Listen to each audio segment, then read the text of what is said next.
And now, the Lowe Post. Welcome to the Lowe Post podcast, where we are still living in the 90s because 2020 is terrible. And in watching old Michael Jordan finals, I kept seeing a familiar face running around in 1992 and 1993, and then in the God disguised as Michael Jordan game. And I thought, I wonder if I could cajole this familiar face into coming on my podcast, because if he talks about the 80s and the 90s, I don't think he can even accidentally violate the NBA's tampering rules. And said guest agreed. So welcome, for the first time ever, the general manager of the 17-time world champion Boston Celtics, Mr. Danny Ainge. How are you? Good, Zach. How are you? I'm hanging in. That's all we can do is hang in.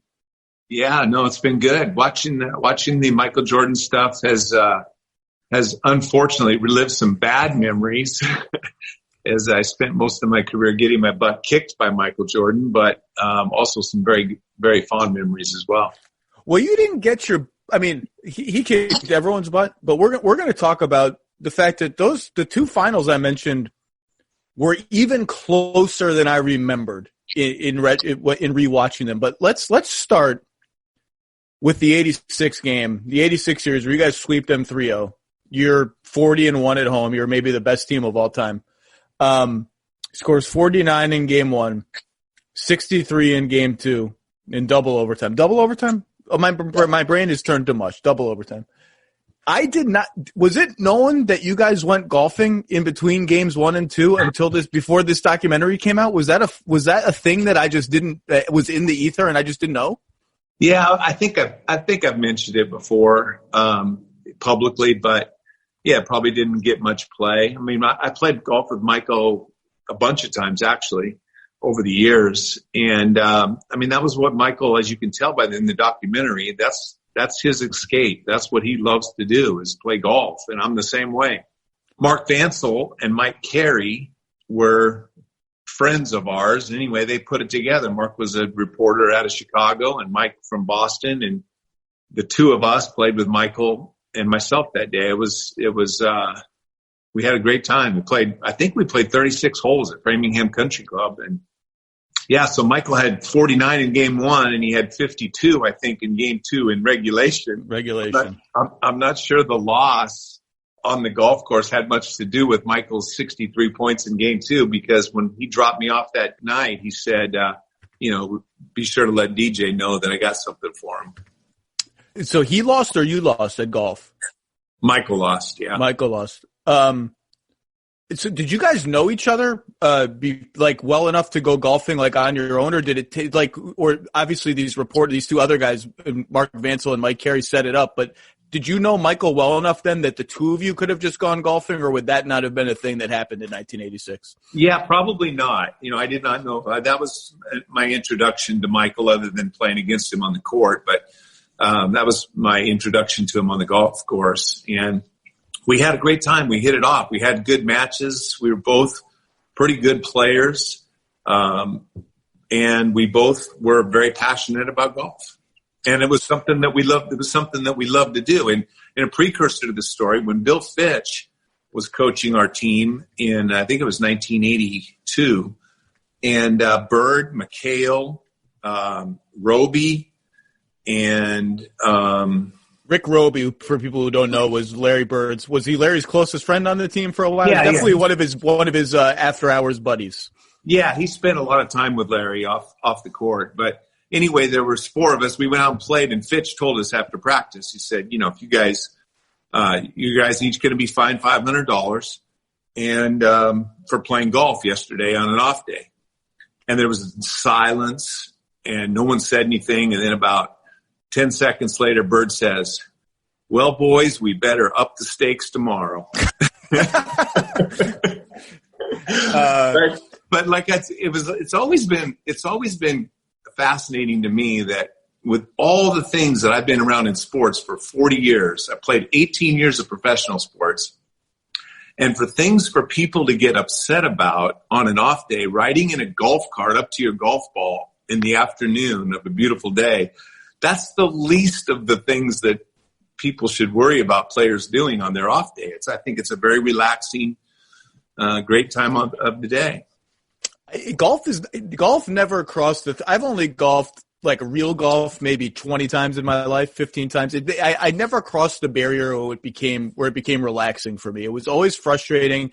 And by hole like 12, I would just be hungry and cranky. And I can't get through. 18 is too many holes. 36 is like unthinkable to me. I don't know how that's even possible. Well, I during this lockout, I played 50 holes one day. And, it was just very relaxing, and it's not stressful for me. I mean, there are days where it can be very stressful, but I just enjoy it, and it's a great escape from reality, and it beats sitting in a movie theater. Okay, so let's talk about the God disguises Michael Jordan game. Mark Bartlestein, who you know is one of the power agents in the NBA, probably represents a couple of your players. I don't know off the top of my head. He grew up a Bulls fan. And he remembers that game because it's Michael's second year. His first year, he's rookie of the year. He's a very good player right away. But in his memory as a Bulls fan in his 20s, Michael has a good rookie year, breaks his foot, misses essentially the entire 85-86 season, plays his little minutes limit and all that. Mark Bartlestein remembers thinking, Michael was good before the series. We didn't know he was going to become this. And that game, those two games back to back were like, whoa, this guy might be better than like a regular all-star player. So what did you guys know about Michael Jordan before those two games? Because again, he's on a minutes limit. He's barely played more than a year in the NBA. Did you guys as players already have a sense of, whoa, this guy, won a championship in college. This guy could be special, or was he like a really good guy that you didn't know what he was going to be yet? Yeah, I would say the latter. I say he was a really good player. We had a lot of respect for him, but did not know that he was going to, we'd be talking about him 30 years later as one of the greatest players that's ever lived. I think that the 49 points got our attention, obviously, in game one, but we won the game by 20. And so, we weren't going to make a lot of adjustments. It was like, if he gets 50 again, we can still beat him. Let's just not let everybody else get going. And then he had 63, and I think that got our attention even more. But game one was almost equally there. I mean, like I said, 52, 49 was at regulation points, and he was equally spectacular in both games. But the fact that he almost beat us single-handedly in game two got our attention more, and we held him to 18 points in game three and won by 20. But he definitely earned the respect of not just the Boston Celtics at that time, but the entire NBA, I think, was awakened. And Bartlestein almost lost his family, his marriage, and everything else as a result. I wrote about that. He skipped his own engagement party because he was at the bar. He couldn't take his eyes off the game. So I know this is 86 is a long time ago, but I don't during that game, I don't know. Are there huddles that you remember where guys are just like, dude, what are we supposed to do? Is Casey Jones the coach? Is he's like, we might have to throw 4 guys at him? Are you guys almost like, is part of you almost like chuckling on the bench because what you're seeing is so ridiculous? I don't know what you remember from this sort of heat of that. Or are you just like, we got to win? I don't know. Yeah, I mean, I don't think that there was any panic. We are a very confident group of players on that team. And, the only thing I remember funny, first of all, DJ, I think, picked up his 4th foul, like really early in the third quarter. So at that point, it was like, okay, well, our best defensive perimeter guy, is going down. So there was a little bit of a concern at that moment. But the funniest thing was when Walton fouled out, he was screaming and cursing as he went to the bench and, why don't the guards guard that blankety blank, and why do we keep switching? And I think he picked up his last foul trying to guard Michael on a drive. And anyway, that was, I do remember laughing in that moment. It was kind of funny that, well, now you know how hard it is to guard him. So that's good for all of us to learn. What I remember, so I was 8 years old, and my father was from New Hampshire. He was a Celtics fan. So I grew up, you guys were the team that I cheered for as a little kid. And the team that really sort of like 80s basketball, Celtics, Lakers, Rockets, Sixers, like that got me into sports more than baseball, more than anything. So 8-year-old me is watching this it was a Sunday afternoon. So I was up watching the game. It's not at nighttime. I can watch it. And I just remember being like literally frightened because in my head, you guys it's the only team that can touch you is the Lakers. I'm not even, as an 8-year-old, I'm like, just get me to the finals. I'm not concerned about anything. And then this one guy, it was almost like a movie villain had invaded the game. And I'm sitting there 8 years old being like, I don't understand. How is one guy just going to beat this whole team? If to 8-year-old me, if Michael Jordan could beat the 86 Celtics, like aliens could invade Earth and wipe out civilization at any moment. Like it was that scary. Was there any fear that you guys would actually lose that game and like, oh man, if it's 1-1 and this guy is unbelievable, like we could actually have a series here? You know, I can only speak for myself, but I didn't sense any sort of fear. I mean, yeah, like we've been around. We're big boys. We've been to the finals the years before, won the championship in 84, 81. 85, we lost in the NBA Finals. I don't think that anybody was worried about us losing a series to the Chicago Bulls. So had we lost game 2, we would have won game 3 and game 4. I'm very confident of that. Obviously, in the last couple episodes of The Last Dance, Michael's leadership style drew a lot of attention. The intimidation in practice, the trash talking, the sort of pathological competitiveness and the standards you had to meet. Was Larry similar to that? I mean, Larry obviously is a more low key guy, but he was also pathologically competitive. Was there any of that kind of atmosphere on your teams through him as the sort of the best player, the number one option kind of guy? You know, I mean, Larry's were far and few between. The chastising of the team publicly, he did a few times. Remember in 84, you know, he called us soft and whatever. But we all knew that. Like it wasn't surprising. Or I remember, one time we lost a game in, Atlanta, and I think McHale had, it's a long time ago, but I think McHale had like 30 points going into the fourth quarter and, was giving Atlanta the business. But they threw the ball into Kevin in the first play of the fourth quarter, got stolen. And then I think they came down and threw it into Kevin a second time, it got stolen. Anyway, Larry proceeded to shoot, I think 1 for 11 in the fourth quarter, the rest of that game, and blamed Kevin for not being prepared to play a game 7. Like he can't win on the road in game 7 or something, something ridiculous like that. And but I mean, that's how he genuinely felt, that he's just not there. And, through this documentary with Michael, there's some code scenes that I think they did a really good job of still portraying. Like I think that when Scottie didn't play game 7 against the Pistons with the migraine, and, Michael used a phrase, I learned that Scottie needed to believe that someone was on his side in a fight. And I think that that's kind of code for, he had to evolve into that person to be able to take on the Boston Celtics or the Detroit Pistons or something like that. It's not a bad thing. It was just Michael was a few years ahead of Scottie, and Michael was the elite ultimate competitor. And I think Scottie was a beneficiary personally of playing next to Michael, not just by the things that Michael might have said to Scottie as much as what Scottie was able to witness as a teammate of Michael's. And that's what we all learned from Larry. Like, we didn't take things too personally, just like I don't believe those Bulls players did. But we just saw a guy that was passionate about winning and would do anything. So we're just going to ignore some of the things that he might say. Like that has nothing to do with it because we see what the guy's doing on the court.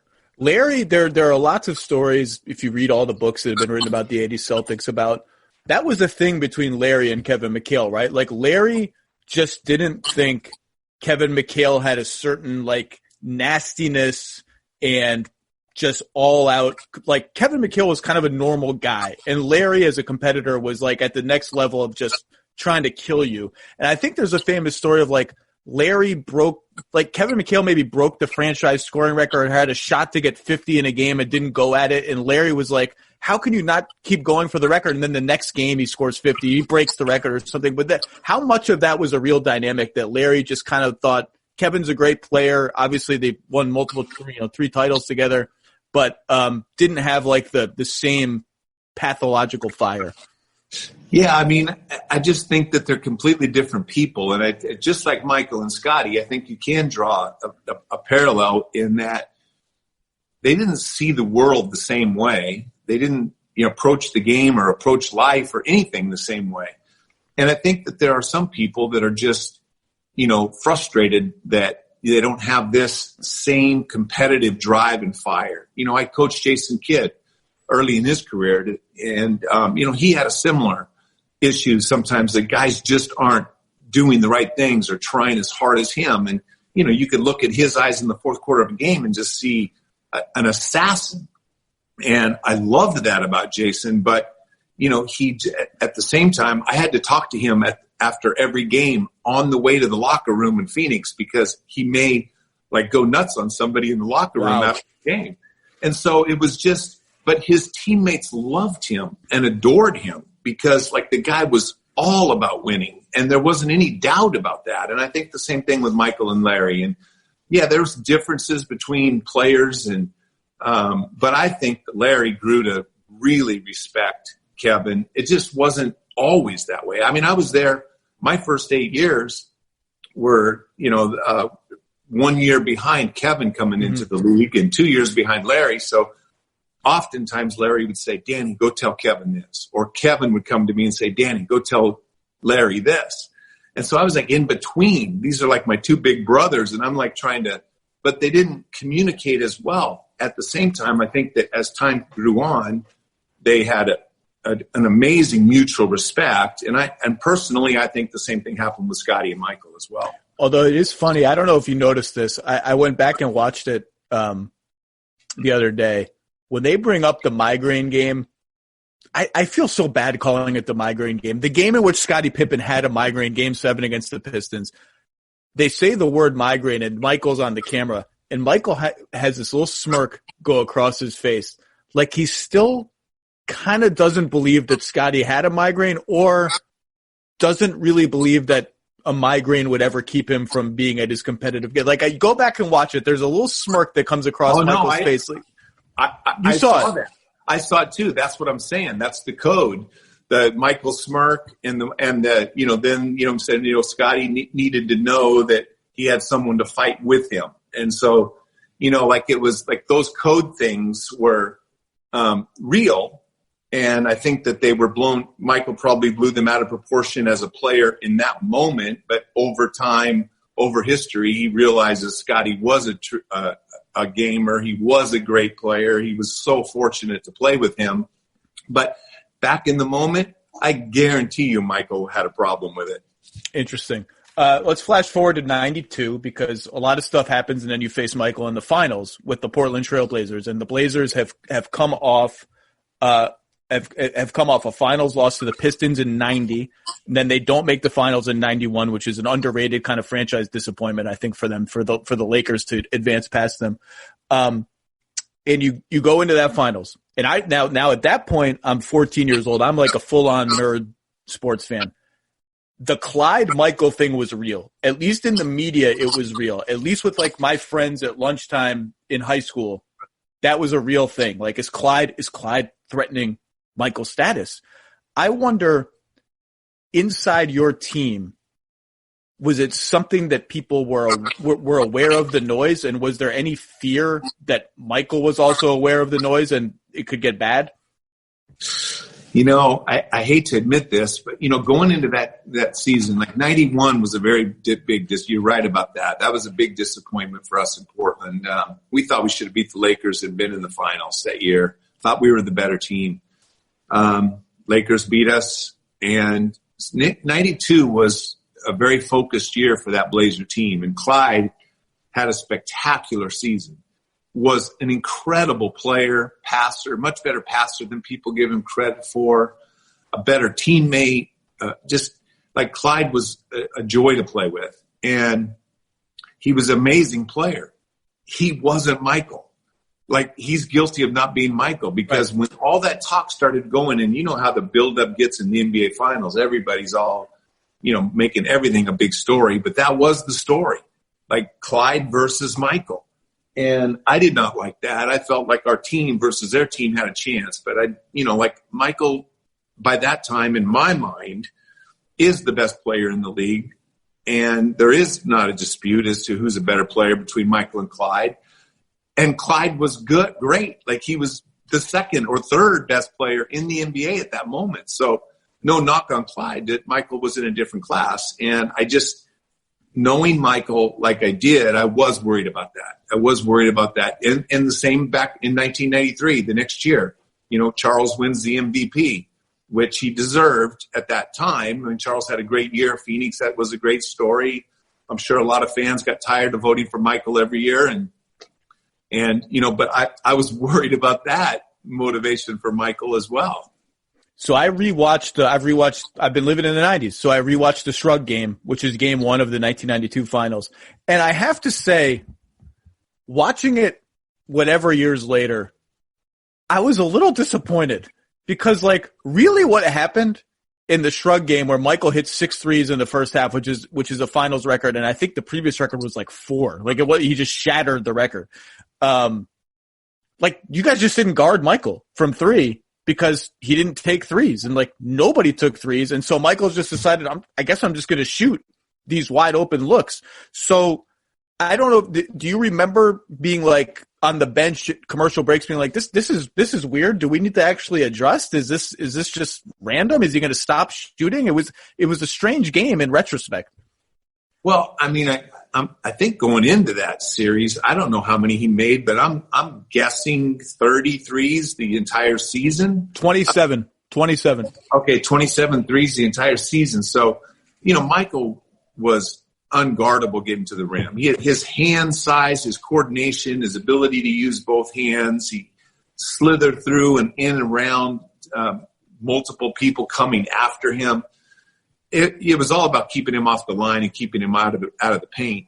So when Michael's shooting threes and there's guys like Cliff Robinson, myself, Clyde Drexler, like giving him room, that just means that's what we wanted him to do. No, that's the game plan. In my head, I had built it up as this like mythical accomplishment of superhuman ability, and all he did was take wide open threes. Right, but when you add a 3-point shot, I mean, it's a little bit like LeBron James that we've seen. And, when LeBron can make his little step back going left 3-point jump shot, like, how do you guard him?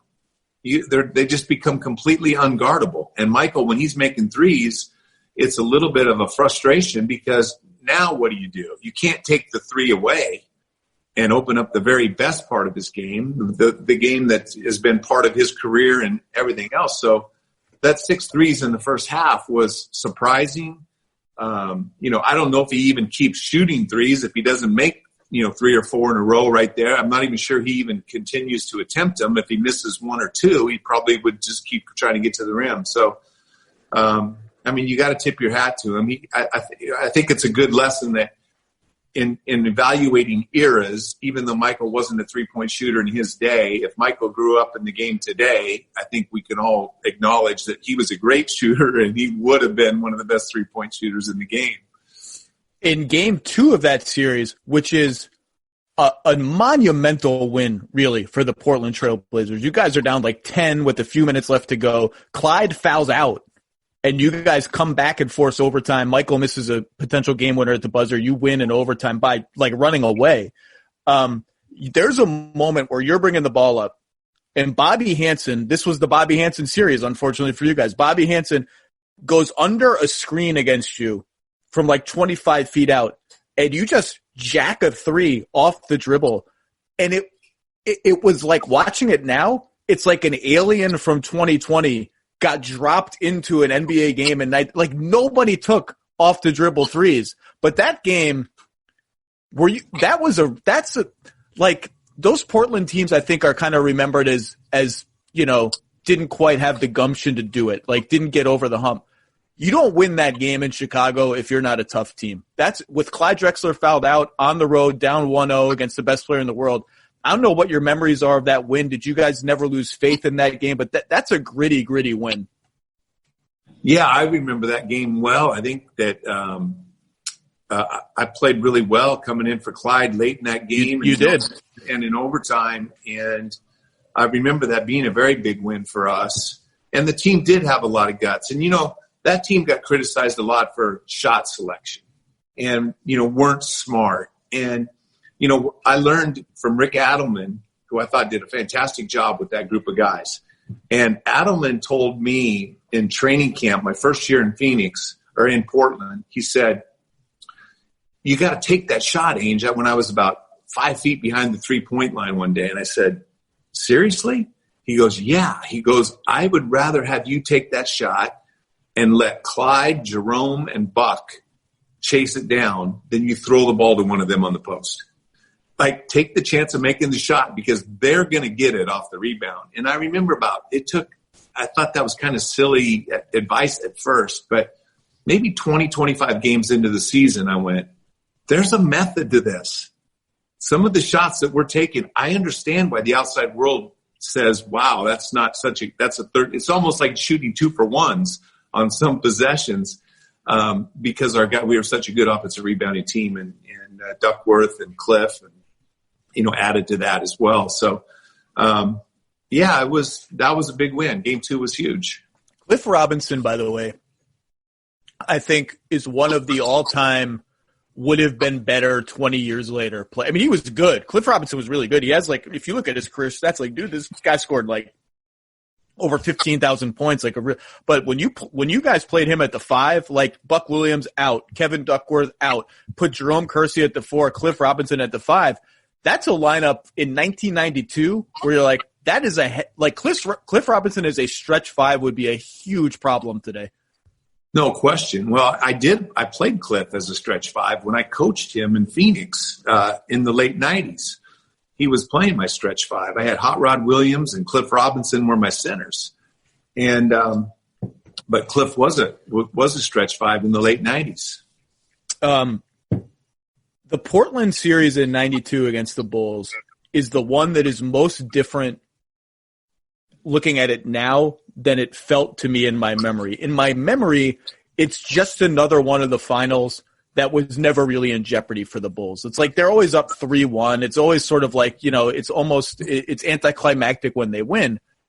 And then I rewatch them man, it was 2-2 with Game 5 in Portland. Now we can talk about Game 5. So the Bulls are facing a Game 5 on the road and they're going to go down 3-2 if they lose.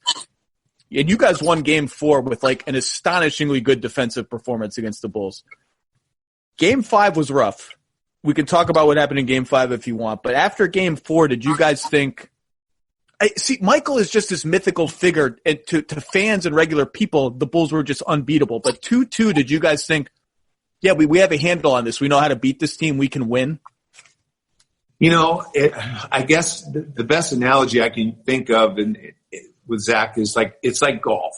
I mean, I often play golf with guys that I know are better players than me.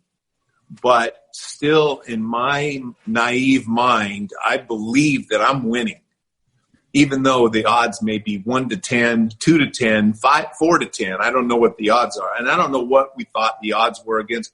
But I do believe that we thought we had a chance to beat Chicago, especially going into Game 5. And I mean, I think everybody in that situation believes we have a chance. I think that Michael, because he always wins that game, and he did it so many times in his career. As you look back over years, you go, yeah, I'm sure everybody thought they were going to win, but Michael comes out the winner every time in those most important games, and so everybody loses in 6 or loses in Game 7, and he comes away winning all those games. That Game 5. They come that might be. It reminded me. Remember the Miami, Indiana, in LeBron's second year in Miami. The Heat are down 2-1.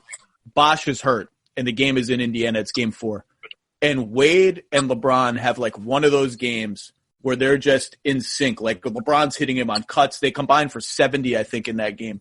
Scottie and Michael had that game in Game 5 in Portland. I don't know if you remember that, but they come out, they combine. I think Michael has 46, Scottie has 24 and misses a triple-double by 1 assist. And they're just like hitting each other with passes. Defensively, they like multiple fast breaks by Portland. They break up. It was, to me, one of their finest performances together. And I don't know if you remember feeling like, man, that's a damn impressive team, or that game is just a blur for you. But look, rewatching it, I'm like, those guys came out and they're like, we're not losing this game. Yeah, I mean, listen, those guys are, two of the top 20 players of all time. And in the prime of their careers, Scottie was second or third in voting. The next year, I think, when Michael left playing. 94. I guess that was 2 years later. Yeah, 2 years later, he was third. Yeah, I mean, so like we're talking about two of the greatest players that have ever played the game. So it wasn't a shock. But, when that series was over, I think that I did feel like, we got beat by the better team. It wasn't as devastating as it was losing in 91 to the Lakers, where we thought we were better. It wasn't as devastating as in Phoenix when we lost to the Bulls in the finals. But this one, Michael, and I think Game 5 was probably the deciding factor, but it just felt like at that point in the rest of that series that the best team won. And it was tip your hat to Michael and Scottie. They're amazing.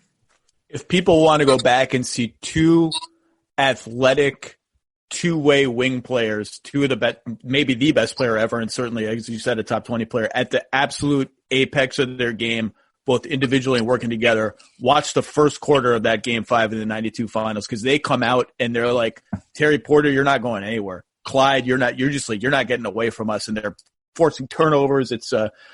It's crazy. Then the next year you go to Phoenix and you get to see Michael again in the finals. And you get, again, as you said, have a player who's being billed as like, is this guy as good as Michael? Charles is the MVP. You guys have home court. And that was a weird series where like the road team won all but one game in the series, I think. But it sounds like you guys thought, I mean, I think you won 63 games that year and you had the MVP. It sounds like you guys thought, yeah, we can beat them. We're not afraid of that team. No, I think we thought we could beat them. And, but you need your best players playing really well in every game in order to beat that Bulls team. We knew that everybody needed to step up and play their best. And Michael was a tough matchup for us. KJ was a really good defender but was small. And Marley was a really good defender but just not as quick and as athletic. And so we just didn't have that guy that could just match up with Michael and put some brakes on him, like a Gary Payton or somebody who did it a couple of years later. But, I think that it was a team that we thought that we were going to play better. But I say that in that series, as I remember it, I haven't gone back and looked at it, but the hardest thing playing against Chicago had nothing to do with the triangle offense.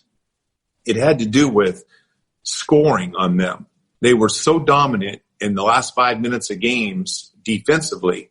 It was really hard to get a quality look on them. And I remember us having some open looks down the stretch of games, even in that Game 6 where Paxson hits the three to beat us. The shots were there. It wasn't just their defense, but we had some open looks and couldn't make them. But Chicago was very smart defensively, and they dictated who they wanted to let shoot. You are correct in remembering the stretch run of Game 6. So I just watched that today, actually. So I'll tell you what happened. You guys are up 98-94. And you're right that Chicago's defense, Cartwright told me we were often a better defensive team than offensive team. He told me that first story. But their offense failed in that fourth quarter. You guys started that fourth quarter down by 6 or 7 and end up taking a 98-94 lead with under a minute to go, and you have the ball. You come curling off a screen for like a long 2, and they converge on you, and you kick to Frank Johnson, who has 15 feet of space for like a 17-foot jumper. And in that moment, with like 38 seconds left in the game, you freeze life at that moment when that ball is in midair, and you're thinking, this is going to Game 7 in Phoenix because they're about to go up by 6. Frank Johnson could never get a better look than that in his life. The Bulls rebound that shot. He misses. The Bulls rebound it. Do you remember what happens after the Bulls rebound it? Yeah, I do remember. I mean, like, first of all, Frank was fourth quarter Frank. That was just yes, that's what they called him. The year. That sucker was on the court and there in that moment because he made so many big shots for us that season. And Frank did miss that open jumper, and Michael got the ball and went coast to coast and scored like within 5 seconds after getting the defensive rebound. And that was a huge play. And I will tell you this: the guy chasing Michael on his hip all the way up and down the court until about the 3-point line was you. And he just was a little bit inside you, like you weren't going to stop him, but you were right stride for stride with him as best you could. Yeah, no, that was I remember that play that lay-in was, that lay-in and then Paxson 3 was, those were in my mind for 3 months. I did not sleep well in the next 3 months after that game. I have to say, in rewatching some of these old finals games, Michael had a really smart sense of time. And every game now in the NBA, you hear, 2 for 1. They didn't get the 2 for 1, or they got the 2 for 1. They preserved the 2 for 1. Michael, down the stretch of these finals games, was always trying to go early when he could, and the Bulls needed another possession. He had a very good, and that was another example of it. And then can you close your eyes and see the Paxson play, the whole play in your head? Can you tell it without looking? I remember that we took a chance, or we went for a steal, and there was penetration by Scottie. By Scottie. Yeah, Scottie penetrated in, and I had Paxson. And coming out of the timeout, I'm yelling at my team and the team huddle, no threes. No threes. I mean, I must have said it 10 times. Because you're up 2. You're up 2. So at the worst, we got to go to overtime or get the ball back with the yeah. And so I think it was Charles who went for the steal, doesn't get it. Scottie drives straight to the basket and hits Horace. And when he threw it to Horace, I never imagined that Horace was going to hot potato the ball out to Pax. I thought Horace was going to go up for a dunk. I thought maybe I could get it from behind or foul him hard.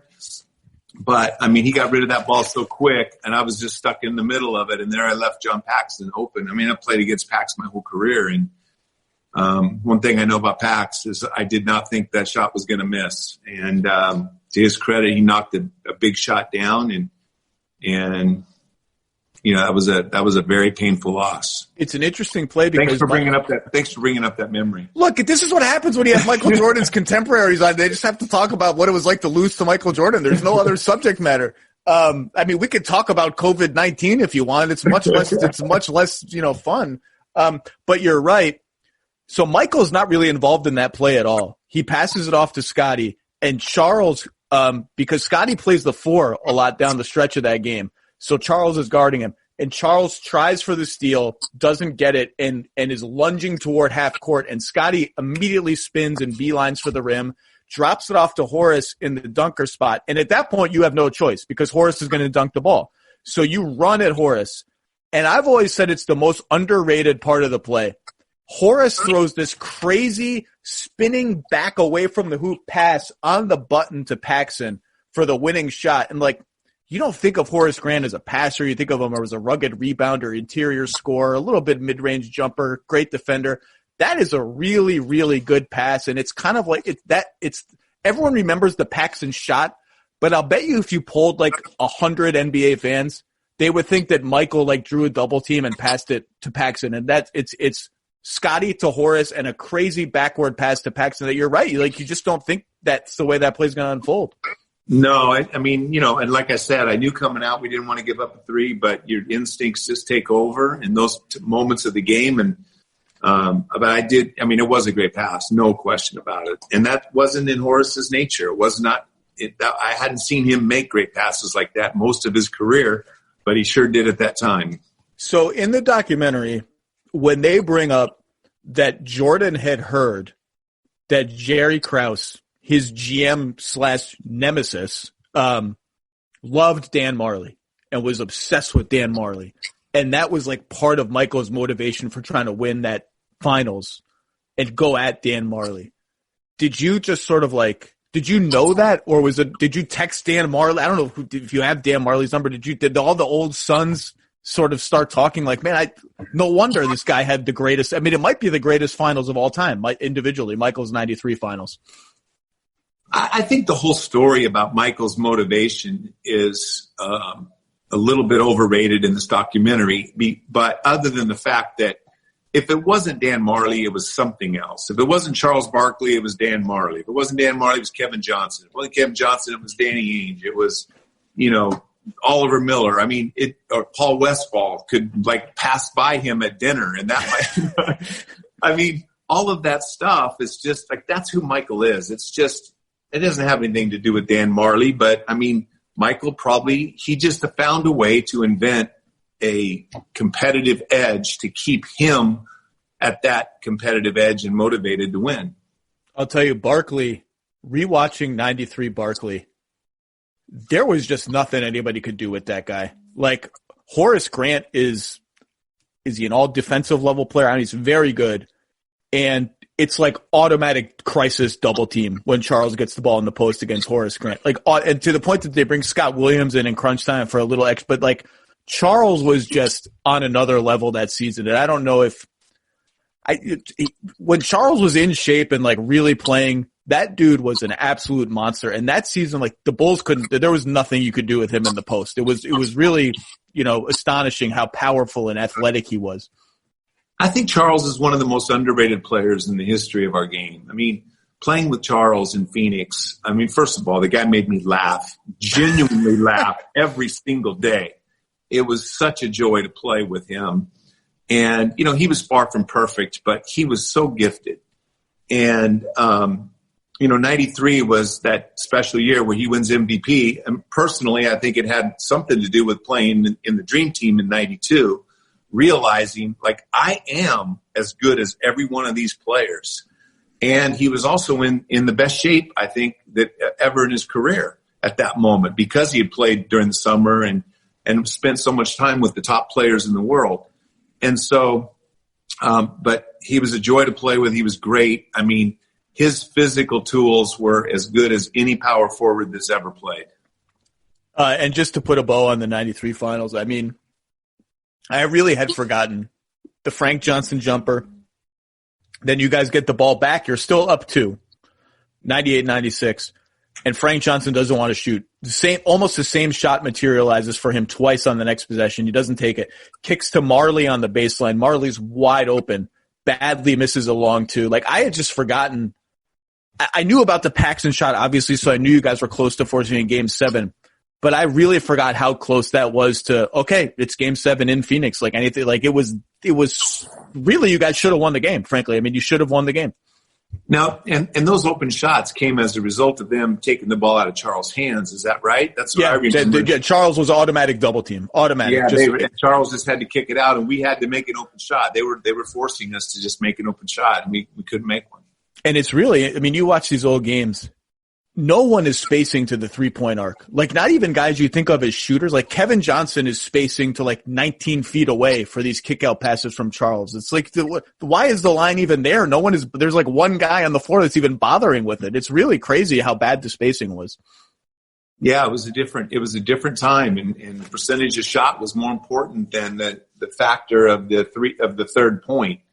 And so I just think that, KJ, it took a while. KJ, it wasn't until like I coached KJ actually that he started shooting threes and he started making them and became a very good 3-point shooter in the NBA. And then just like so many guys growing up without the 3-point line, it just took time for us to evolve into recognizing the importance of that shot.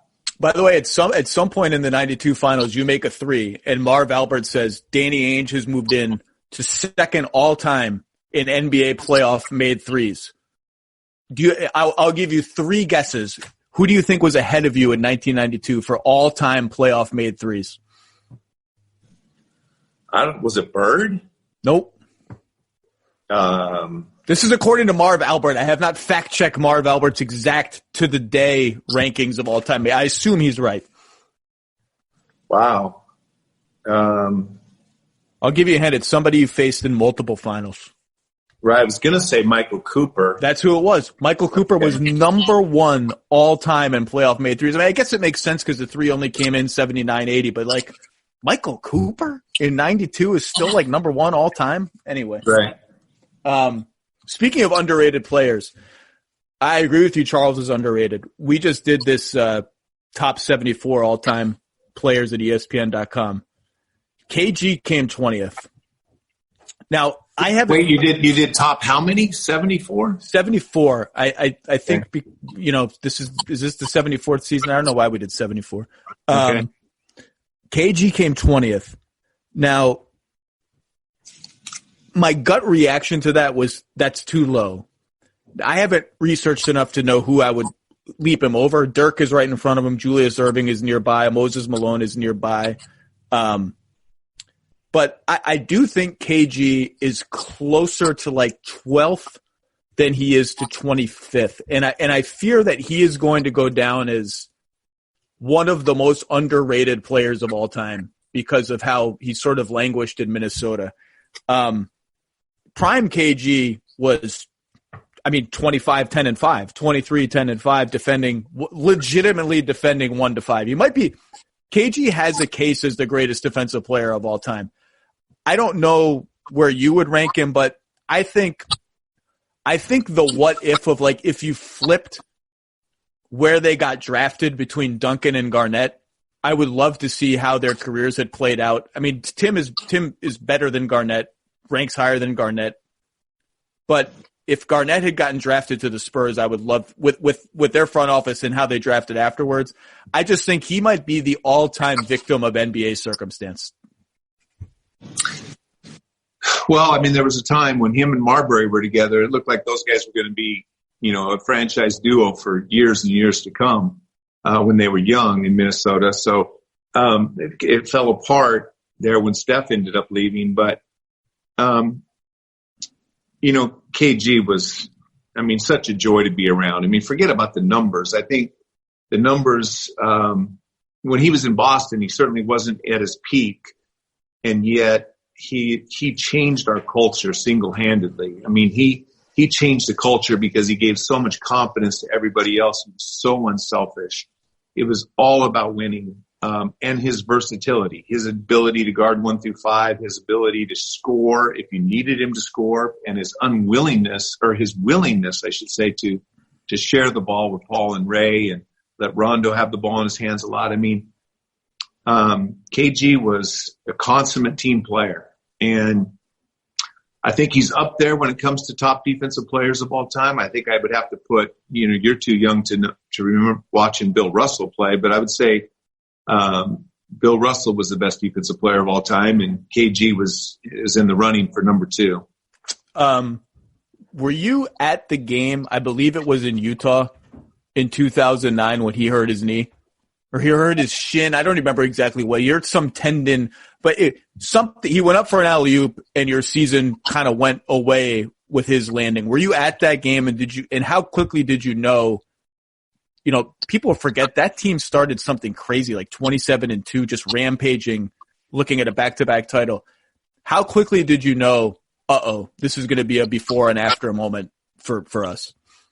Yeah, I didn't know. I knew that if KG got hurt, but I did not think that KG would be out for a long period of time. Matter of fact, we did start out 27-2. I thought that 2009 was every bit as good as 2018, if not better. And we were plugging along great. And when KG went down, I wasn't that worried at the moment. The doctors gave me some assurance that they thought that he'd be back. Might be a couple weeks, might be 4 weeks, but that, he would return that season, and then we could hold down the fort, with Scalabrini and Leon Poe and, Big Baby. And, we could get by, and we did get by for a while, but, without KG, obviously our championship hopes went down the tubes. What's your best KG story? He's an all-time NBA character. I ask everyone who's ever crossed paths with KG that comes on this podcast, I ask, just give me one window into what made this dude tick, or what made him a teammate, or what just made him a presence where you watched or listened to him and were like, this guy is just a different kind of cat. So Zach, I can't give you the one that comes to my mind, but there's so many funny ones, but I can't really say them publicly, but maybe I can tell you privately someday. I can't say it on your show, but KG was just, he was such a character. You've probably heard this story, but one where he had me laughing so hard was Doc would always try to get him. Doc would always initiate a rookie in training camp by saying, "Hey, go sub for KG in the scrimmage." And I mean, KG would just tear their head off. Like, get off the court, rookie. Don't ever come and sub for me. And so it was just a rookie orientation thing that they had to go through. It was like trying to sub for KG. They only had to do it once and they would never try it again. But Doc KG was at the stage where Doc felt like we need to manage his practice minutes. So he would try to convince KG constantly to come sit down and rest. And KG just would not. If our practice is going on, especially if we're scrimmaging, like I'm playing. And so Doc one time forced KG out. KG, get off the court. Stood out, stopped the play, get out. So KG went onto the other court and started running wind sprints. But I was sitting up in my office looking down on the whole scenario, and I was just dying laughing. I mean, the guy made me laugh all the time too. It was, but it was genuine with him. It wasn't fake. It was like, that's who he was. He wanted to practice. He felt like he needed to be the guy in practice. Let's talk a little bit about 2020 because you are the general manager of a team that has playoff hopes and hopes to go deep into the playoffs. The answer to all of these questions is I don't know. So I'm not going to bother asking you, like, are we going to return to play this and that? I will ask you this. Have you had any players, don't name them, but have you had any players express concern to you or Brad that you've heard of I'm a little scared. I'm a little scared about what playing would look like, or I'm a little scared of, like, is it a good idea for us to play, or are all your guys just like, tell me when we can open the facility, I'm ready to play games? I haven't had anybody share concern just because we're not close to the time. So our next phase in Massachusetts has been one of the slowest at opening things up. And so our next phase is we'll open up our facility. We're hoping to do it next week. And it's 1-on-1 work, one coach, one player, coaches with masks and gloves, players in the gym, disinfect the gym. So I don't think anybody's afraid of that. Right.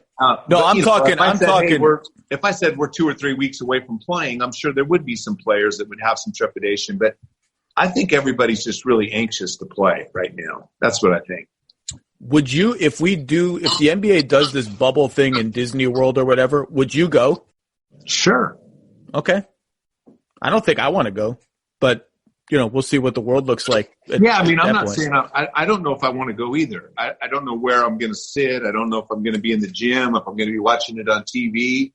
I don't know. I'm not really afraid, but I don't think that that's in our best interest at this moment. I'm hoping that in the next 2 months we have things that make it easier and more comfortable. So I'm confident that we will. I hope we will. Do you want to play the season? Have you already mentally moved on to the off season? Like we're all in a weird headspace right now. Like, do you still think of the 2020 Celtics? Like, yeah, I want to see what this team can do. Or are you just like, it's cleaner if we go on? Do you want to play as the GM? I assume you do. Yeah, absolutely. These are the times that guys play for, and it's almost like we just played 60 games and it doesn't mean anything.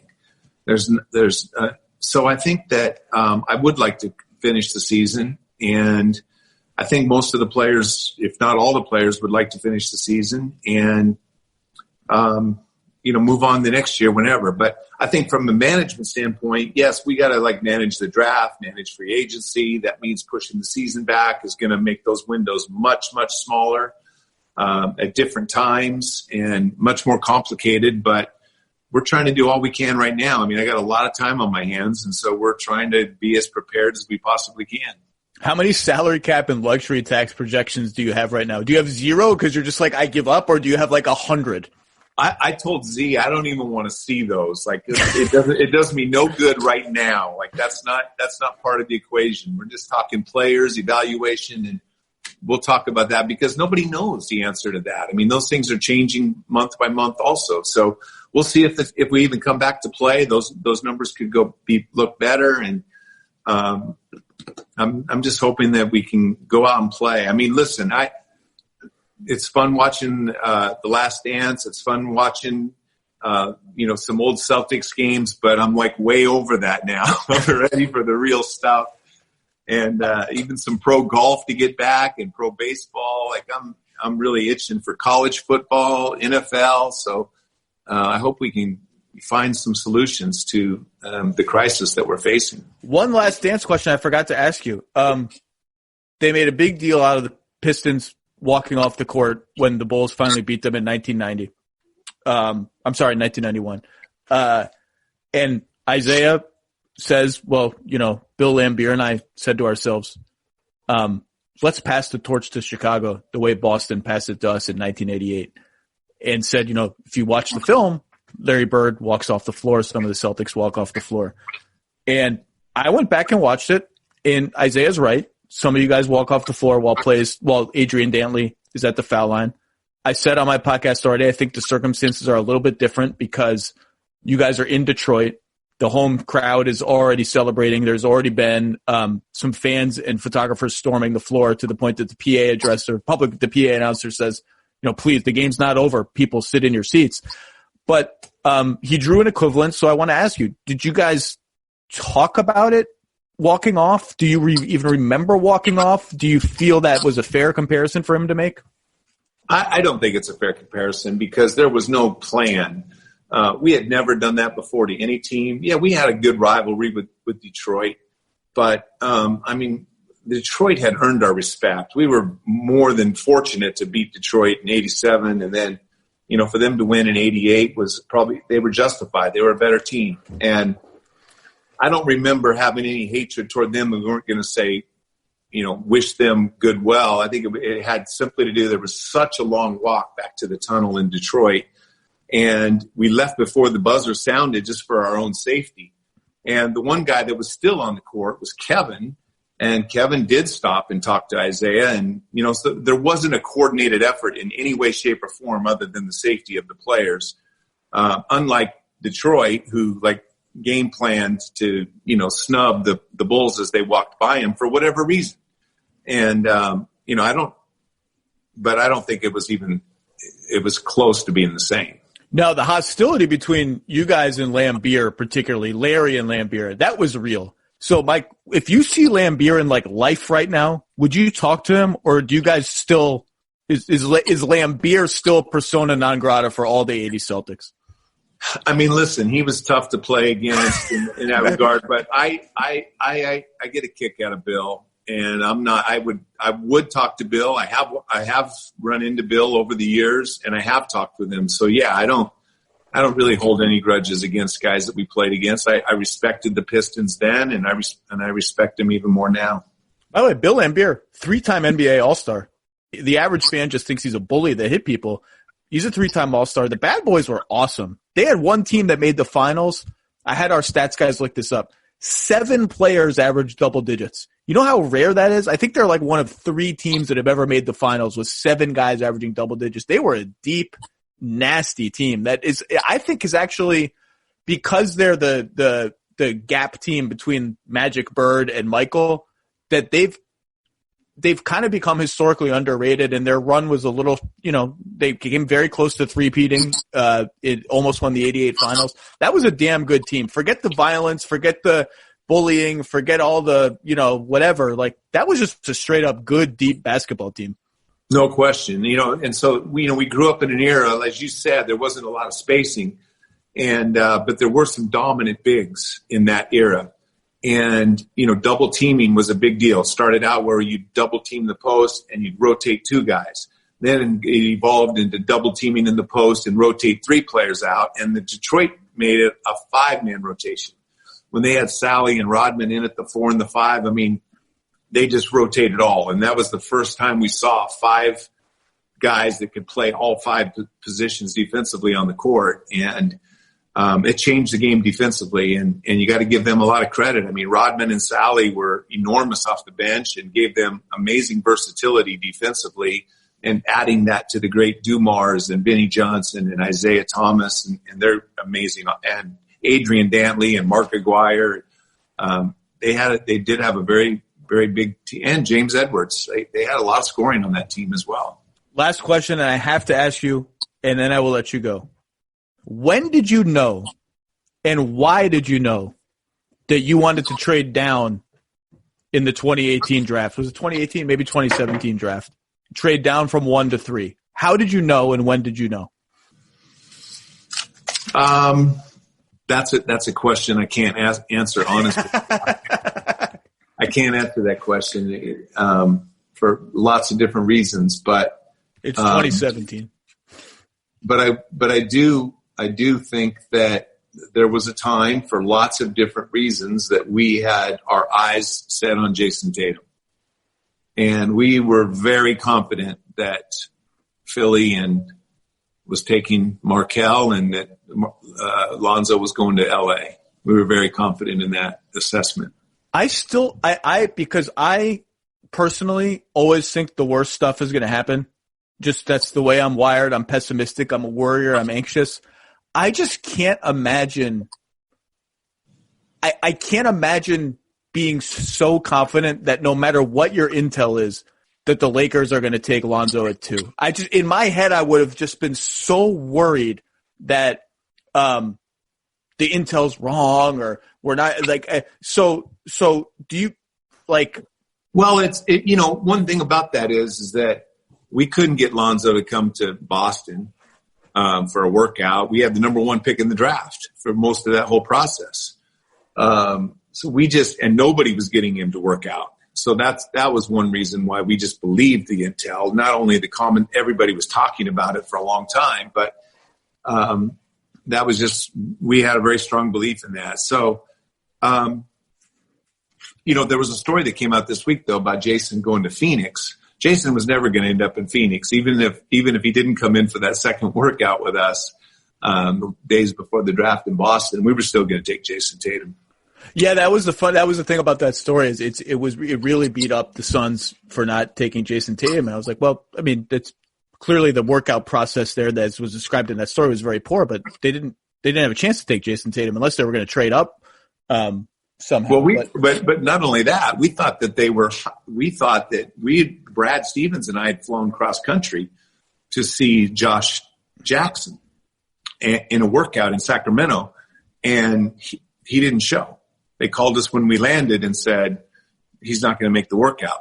We thought that was Phoenix that had done that prevented him from doing the workout.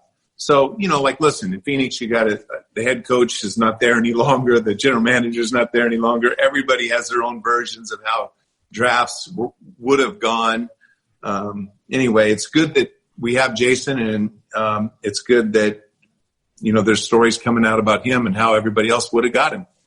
Have we not hit something on The Last Dance that we were supposed to talk? Have we not hit any memory, any part of the documentary you really wanted to talk about? We've talked about way too much, Zach. All your pain and suffering. We can finally put this to bed, and I'll be able to sleep again. I hope that I see you at an NBA game sometime in the not too distant future. I don't even know how to sign off with people in the league anymore. This is a very weird and strange time, but I wish your family safety and health, and I hope we look back on this at some point as this weird anomalous thing and we're all at NBA games again. I don't know when that will happen, but stay healthy. All right. You too, Zach. Thanks. It's good we finally got together.